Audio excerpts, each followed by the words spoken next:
to stimulate economic growth and reduce consumer costs. The new food import policy, according to the Minister of Agriculture and Food Security, Abubakar Kwari, is part of the government's policy to cut food inflation, which has climbed to over 40%. However, stakeholders before it to account for their financial allocations in the last 6 months. The lawmakers, who gave a note to the decision at the plenary presided over by the Speaker Olamide Oladiji, said transparency and accountability at the local government level are very important to cushion the effects of economic hardship being witnessed. The Speaker therefore directed the Clerk of the House, Mr. Jayola Benjamin, to communicate the concerned authorities to appear before the House on or before Friday, 16th August 2024.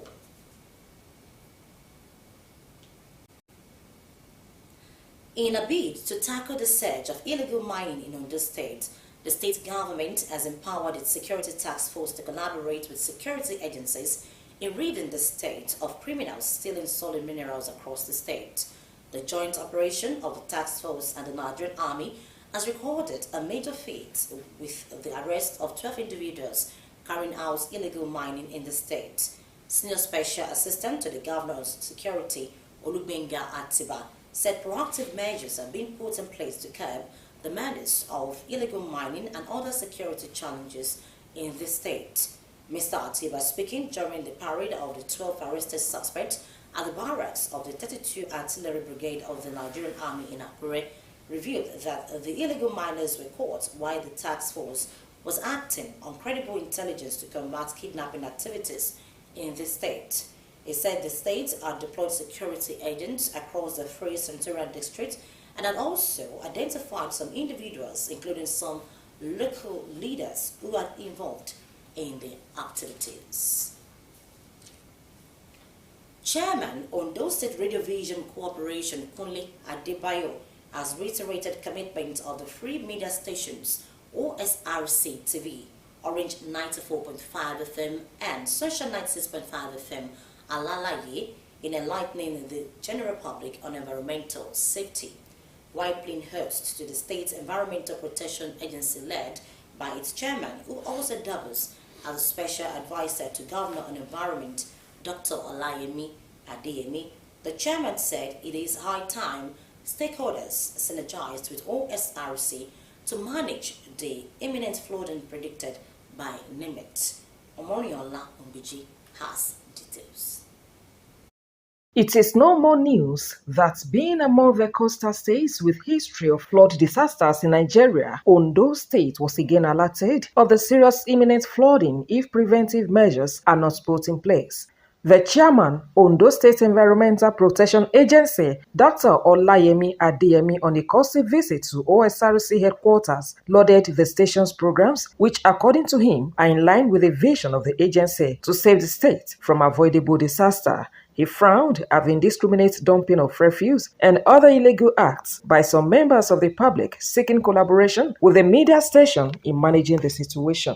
One of the areas that I know that can aid us, that can support us, that can project us, that can project the state more is your noble station.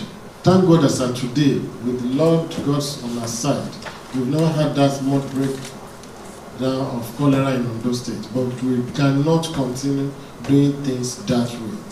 That's the reason why I think one of my first assignments before I start going out, before we start enforcing any law, before we start inspecting any place, before we start taking anybody to court martial or to any mobile court, before we start sanctioning anybody, let's give them a proper sensitization.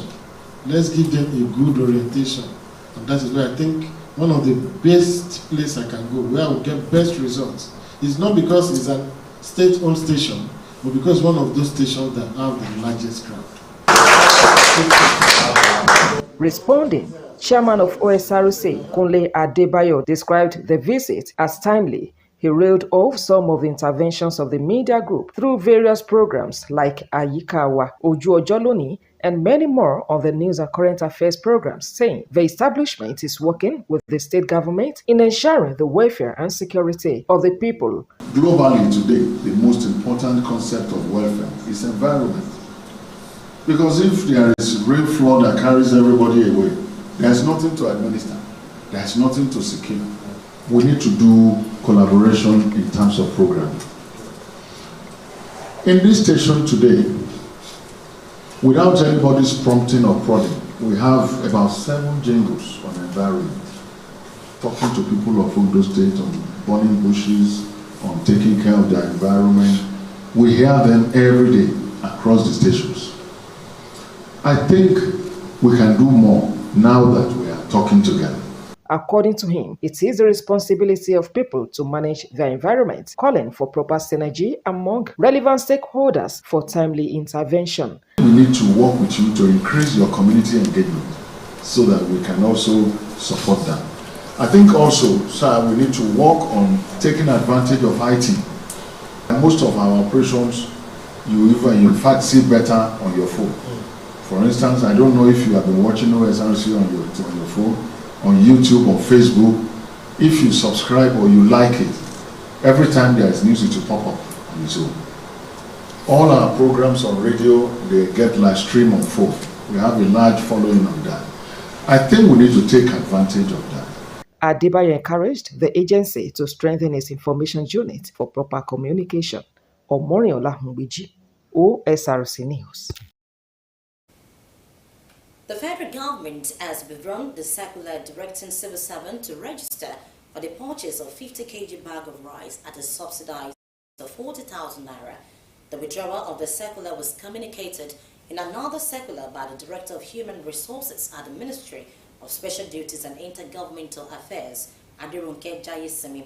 Earlier, the ministry had invited all civil servants interested in purchasing the federal government subsidized rice to register by completing a Google form on the OHCSF's website and submit it to the Director of Human Resources for endorsement.